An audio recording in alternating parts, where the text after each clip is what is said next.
in a garden of Peter, honey. Don't you know that I'm loved? That's all we had to do, baby. Isn't it beautiful? Isn't it sweet? We'll go to work. We'd be in the movie until the movie's done. We're there hanging out no matter what's happening. You know, even if our little two-line role isn't necessary till the age of the regeneration, man. Well, we'll hang out through the entire number of lives that we live just for that moment when we get to say our two-word lines. That's how significant our roles are in this movie that we're living in. And that is how we play it. You know, yeah, that's mostly at a subconscious level or what you would think is, but nowadays, baby, the subconscious is beginning to surface. And we're finding out that it's the super consciousness that's in everything. That we've been artificially isolated inside from our own divine intelligence and robbed of our natural beauty because of it. And of the natural way we are with one another, always flowing harmoniously together, and forced to live in a place where it seemed like the exact opposite was real. Each man for himself, each woman for herself.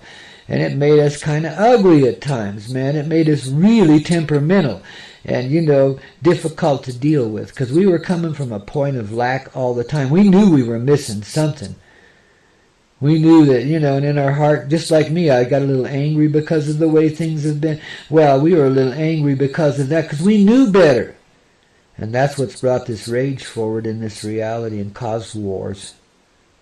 Let alone arguments between people and shootings and knifings and all the stupid stuff that goes with it. As I even mentioned such things, I feel the memories of those in my ancient old bones here, you know, my body, my flesh. You know, see, so I know I'm still holding on to a little bit of something there, even about that. A little bit of something in me enjoys the agony a little too much, you see. And so, you know, in my heart, I can set these energies free. I just keep applying the love and reminding myself it doesn't have to be that way this time. It ain't going that way this time. This time, the transition is divine in a far different manner than it's ever been before. See, all of us have a memory of a really agonizing death somewhere in one of our lifetimes, maybe several. You know, all of us have that in us. It came with us in this lifetime too, for completion. You know, generally speaking, those were what we would call sacrificial lives, where the death was kind of gnarly, but people needed to see it that way in order to experience their own death and reincarnate themselves as loving beings again, and to forgive themselves for their bullshit, you know. To have some symbols to hang on their bullshit to and blame it on that symbology, and then they could, at one point they could finally be done with it. You'll see the deeper meaning that I'm speaking of here as we go through this, but essentially it's throwing the blame and the guilt into the religion and dispensing with the religion. That's kind of the history that we're living in, you know. It's kind of like that. But even then, you know, those religions become great big superficial emporiums of untruths, you know, and seek to relegate their hold over the people ever more strongly, you know. There's an insanity in people that demands power over others, you know. And when it's fed, it can get kind of out of hand. But again, the easy cure, the easy solution is to help people that are feeling that way to feel what's real. To know the dynamic nature of their heart and how expansive it really is, and how we lack for nothing, and how we're actually attached, more than attached. We are a part of everything that lives, and it's a part of us too. We replicate it inside ourselves as well as all around us. Divine union. That's empowerment. Shared with those who have the greed for power. The greed for power no longer exists. They have every power that ever was. Why would they be greedy for it? What makes people go insane and causes them to be so callous about their activities upon the bulk of humanity? How can they make war on the masses? And they do, routinely. Most of your governments are against you, and they fight you and kill you every chance they get. Contain you, imprison you. They just love doing that shit. What is it that makes people so sick and depraved as to need to do such to other beings? You say, well, it's just a lack of connection. A feeling of aloneness that goes beyond belief, the grief in that deeper than anything you've ever known. a powerful grief, a moan, a pain that like, well, it's an illusion. And we're seeing through it now, you see. But that's the way it's been expressed inside of us, and that's how we've held ourselves down for so damn long. Is in that feeling of isolation, separation, aloneness, and the rage that goes with it that says, I hate life because I don't feel like a part of it. It won't be me, then I won't be it.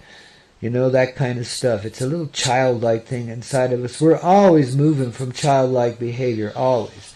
Whether we know it or not. That's Jungian, I reckon, but whether we know it or not, we're always moving by this childlike, these very primal feelings, these very playground, school playground kind of feelings, where, you know, real truth starts to come forward, and, you know, we have those primal reactions, the fight and flee thing, but really we're learning how to negotiate our way through life by, you know, embodying some violence when we're just kids, you know, seeing how things shake out and finding our place, finding a way around it, finding our way through it, you see. It starts right there. So that's why we get kind of a tough paradigm when we're kids, because, you know, the world we're moving into is not easy, you know. And you got to be prepared for it in some way. It's kind of like I gave a monkey to a zoo one time because I could no longer keep him. And, you know, he was a righteous guy that deserved to live a good life. And so I gave him to this zoo, and they put him in this huge old pen with a whole bunch of other monkeys of his same breed. And boy, right off the bat, the biggest one comes down and pounds the hell out of him with fists like a human being would. Just pounds him a good one, you know, and lets him know who's boss. And the next thing you know, you can't tell one monkey from the next. They're all getting along and nobody's beating up anybody, but he just had to know the score right off the bat. It's that very primal thing I'm talking about.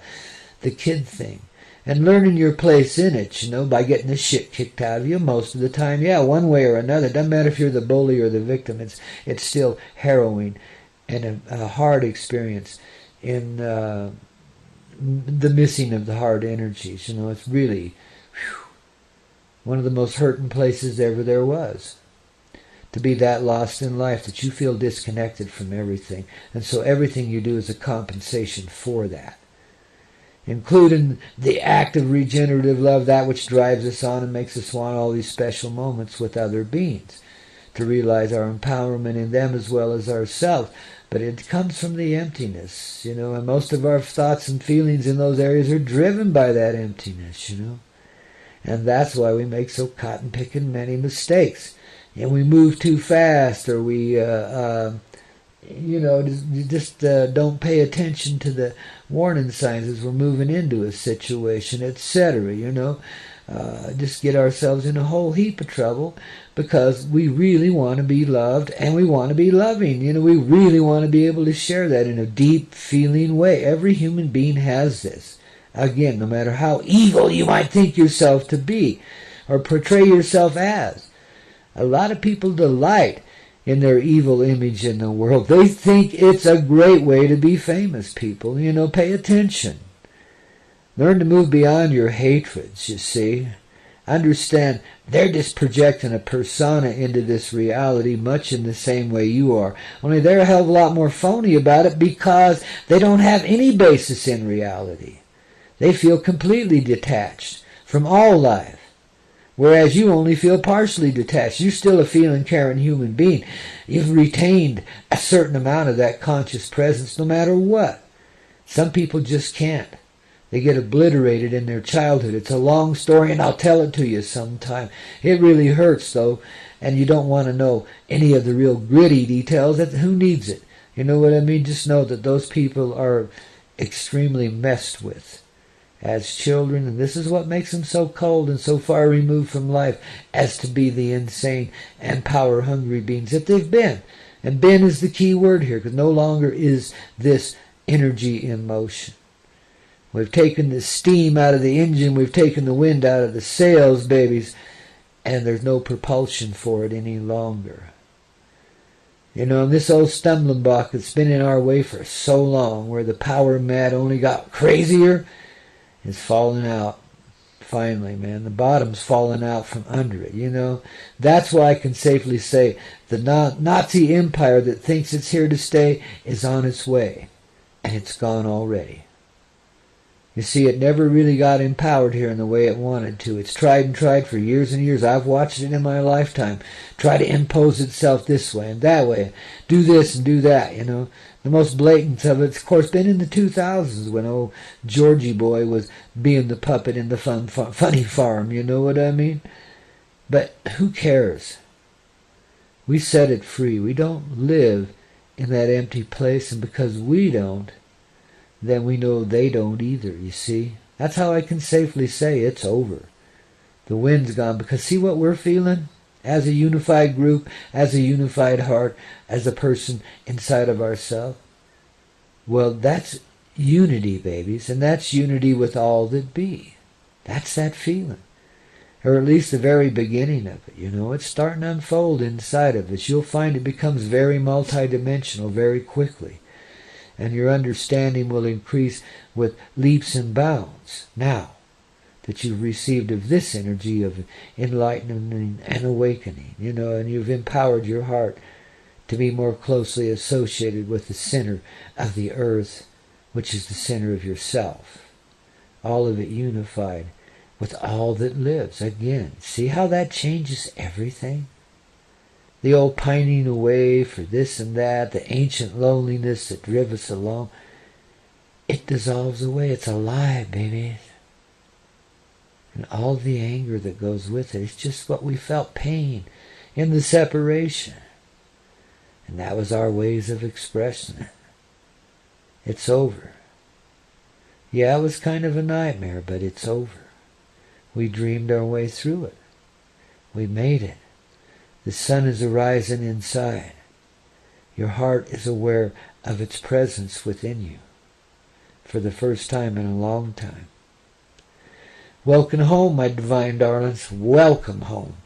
Here's saluting you once again with my official Coyote Club mug. Ka-link, babies. I miss your sweethearts and your sweet love when we're not there. But guess what? Carry it with me forever, baby. Once unified, forever unified. It's just how it works. It's going to be a real interesting ride from here on out, ain't it, babies? Isn't it getting good? I love it, man. You know, it's about time. We started to roll our soul in this way. Oh, babies. Hey, I got a special treat for you here. I haven't done this one in a couple of weeks, so wow. You're going to love it, babies. Get ready. Now lean back in your... Well, yeah, you might want to get in your easy chair just to start with. You know, get yourself in the vibe here and get vibed up. But then let your heart move you to do what your feet want you to do. And, you know, shake your booty, babies. Whew. Now, this came from clear back in, what, about 1963, 64, somewhere in there. I think it got popular in 65. Man, I tell you what. I mean, well, just listen to it. You'd be amazed, man.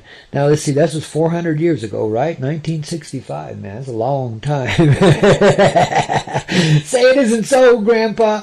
Right here on the Coyote Medicine Show. Only on the Hazy Radio Network, babies. Your ticket to fly it all right, and then some. Whew.